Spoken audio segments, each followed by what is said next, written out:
time a dish with D. That's me. It's Wednesday and it is vlog day here. It seems to be on vlogging on Wednesdays. We will go back to our regular vlogs when I go back to work, but this is the once a week vlogs that we just talk about a subject.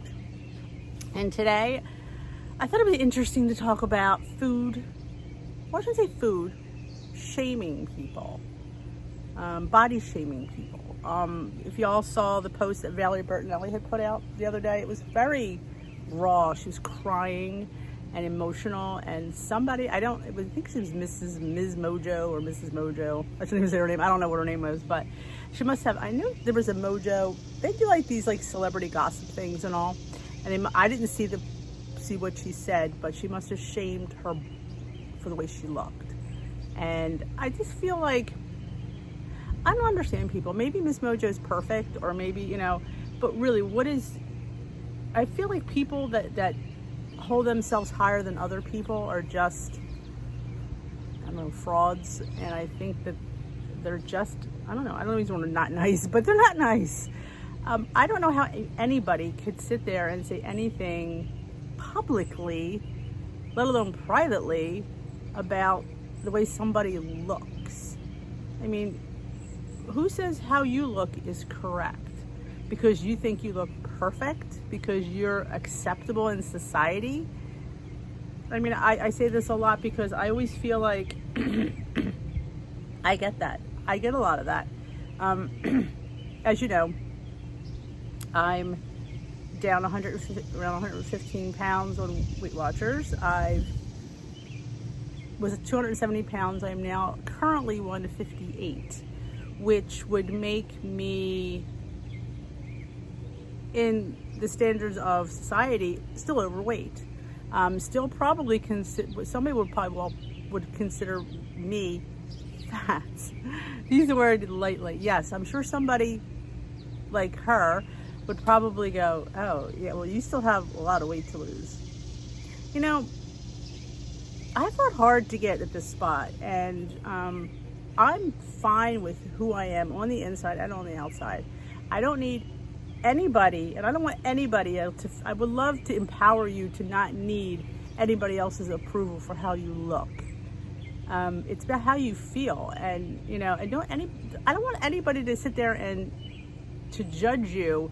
Well, you're not healthy. Why not? Why? Because I'm not your version of healthy? We all have our versions of healthy, and I don't understand why people have to think their version is the right version. I think people who tend to do that are people who have their own issues. And I don't need their issues to come into my world. You don't need anybody else's insecurities about themselves, how they portray how they feel about you. When they're saying that, when she's saying that, she's insecure about herself. So she needs to bring somebody else down. That's what that does. She wants to bring people down because she feels bad about herself. Now, she could look fabulous, but she doesn't see that. Ding-a-ling.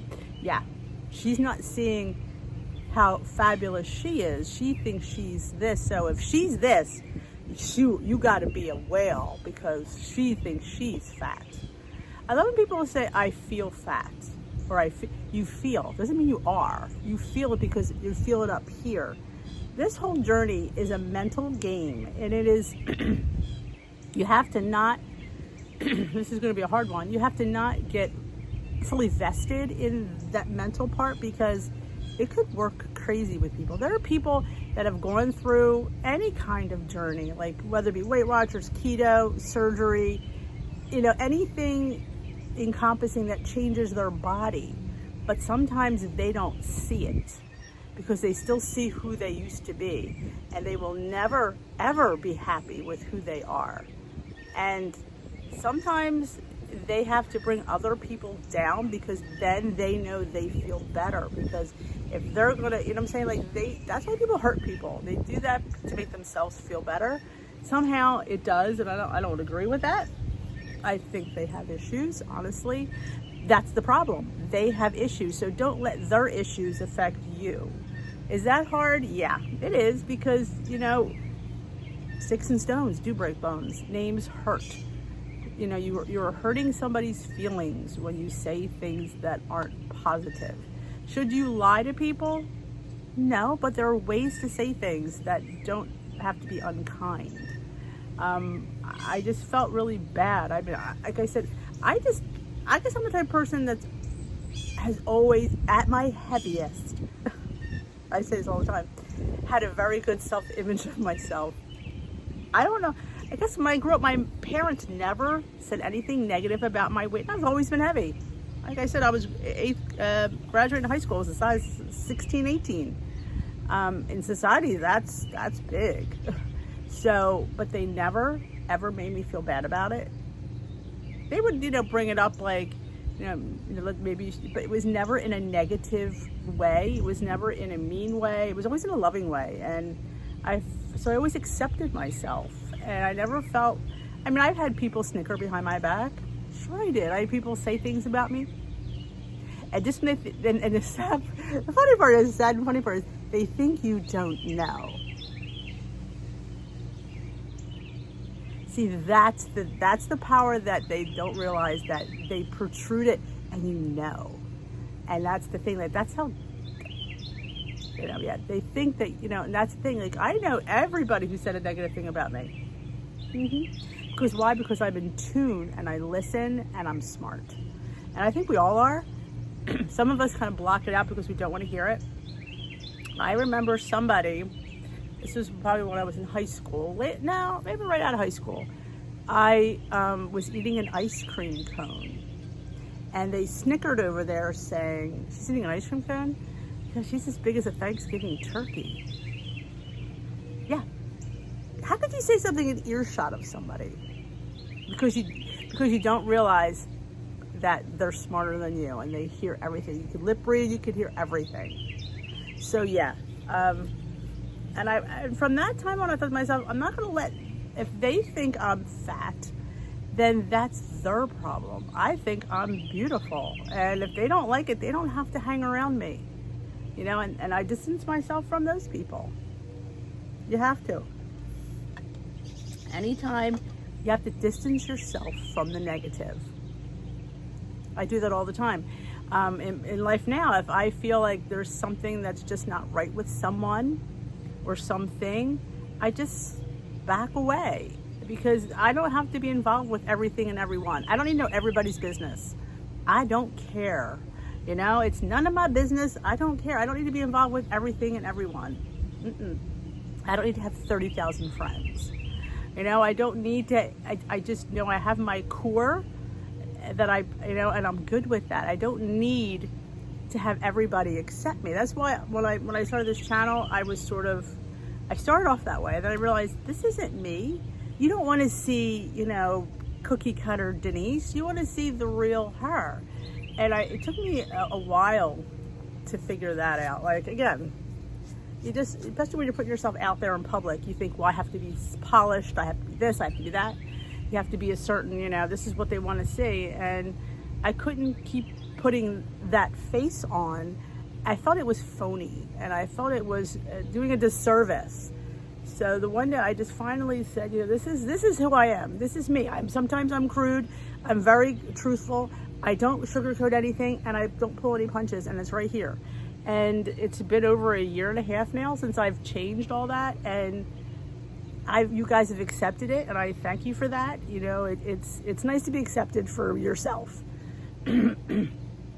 I changed up my content and did things that I wanted to do, things that I would want to watch. So I'm thinking to myself, I would like to hear about this. I'd like to hear about that. I'd like to hear about fat shaming. I'd like to hear about how people do this and how people do that, and it's been very well accepted, and I thank you for that. And I just want you guys to know that I am 150,000% authentic here, and there is nothing cookie cutter about me. And I just try to, I just try to be me, and because I think in life, being somebody else never works, or being what you think people want to be never works. You just have to be you, and imperfect that is, scattered that is, and You never unexpected. You don't know what's going to come out of my mail some days. That's what, and I learned not to cut that stuff out anymore. I would, kind of refilm. Oh, I shouldn't have said that, or I can't say that, and yeah, I leave it in because I'm going to say that, and that's me. And like I said, I thank you guys for that. But let's get back to I accept how I look. I accept how you look. It's up to you how you want to look. It's up to you how much weight you want to lose. Like Weight Watchers, I often say they put these unrealistic goals. I'm sorry, I'm not going to be that weight. Like I said, if I was in my 20s, it's a whole different animal. In a month, I'm going to be 54 years old. No, 55. Yeah, minus a year, because I feel that good. And I know realistically, how am I going to keep this weight off? And I've kept 100 pounds off for 2 years now, which is huge for me. So I know I'm doing something right. Am I always going to have great weeks? Nope. And it's life. And I eat. You see me eat. I eat 3 meals a day. I'm enjoying life. I'm not fearing food. I am embracing it, and I am trying to live with it. Like I say this a lot too. The world's not going to change for us. You're not going to go to somewhere and go there at a party. And go, oh, Denise is here. We have Weight Watcher food for her. No, they're not going to have Weight Watcher food for you. They're not going to have light and healthy, delicious food for you. You have to look at that food that they've prepared and make your best choices and live with it. Absolutely. Do you go there and not eat? Oh, hell no. I hate when I hear that. Oh, I couldn't eat anything. Really? Then you're living in fear. I am not going to live in fear. I am not. I will make the best choices that I can with what I have. That's all I can do. I sit there and avoid it. You're not living. You're not. And guess what? That's not going to last forever. You want this journey to be forever. So how do I make forever choices? And and I always start with a realistic weight loss goal. Something that you're not struggling with week in and week out. I know I struggle with a few pounds, and I don't want to make light of that, because I sit there and I say to people, I know there's people who watch me who have hundreds of pounds to lose. So who am I to sit here and quibble about 2 or 3? I know the big picture, so I try not to dwell on that too much. Like, oh yeah, really? Because nobody wants to hear me complain about, and I get that. So I try not to focus that, because I realize sometimes how ridiculous that does sound. Because yeah, you're struggling with 50 pounds and she's worried about her 2 over there. Yeah, I get that. And that is why I try not to dwell on, that's why I don't get, one of the reasons why I don't get weighed every week. There's no reason. I'm on maintenance. I don't have to get weighed every week.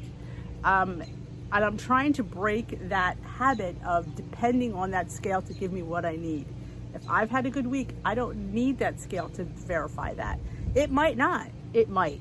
And here's the thing. I could have had the best week ever and that scale still go up. Does that mean anything? No, it doesn't mean anything. It just means that time of the day, that particular day, I weighed this. Does it mean did it make my week worse? No. My week was great. And I don't need that scale to justify it. And that's why I said to myself, I'm not going to give that scale power. I'm not going to give numbers power. Numbers are paralyzing. My leader always says it, and she's totally right. They are. That number paralyzes you. And guess what? I don't want to be paralyzed. So I just said to myself, I am not doing it anymore. I am not weighing in weekly. I don't have to. I was given the honor of being Weight Watchers maintenance. I can go once a month, and that's all I have to get weighed. You think people who don't have issues with their weight get weighed every week? Well, there is the people that are obsessed, that probably have never had a weight issue, but God, get weighed every 5 minutes. Yeah, I don't want to be that person, because then you give up one obsession for another. You could sit there and say, well, that's a better obsession. Yeah, no, it's not. Obsession is obsession. Doesn't matter whether you're 105 pounds or 155 pounds. It's an obsession, and obsession is never good. It's never good. So, but let's not body shame our friends. Let's embrace them. Let's love them, and let's be kind to them, because we don't know what's going on and they're struggling. And honestly, I totally get that. So I am here for you guys. So come to Tea with D, join my Facebook group, subscribe to my channel for fabulous content that you need this in your life. So that is it for me today. Like I said, thumbs up this video if you agree with me. Thumbs down if you don't, because it's, But have a great rest of your day. We will dish another day, folks.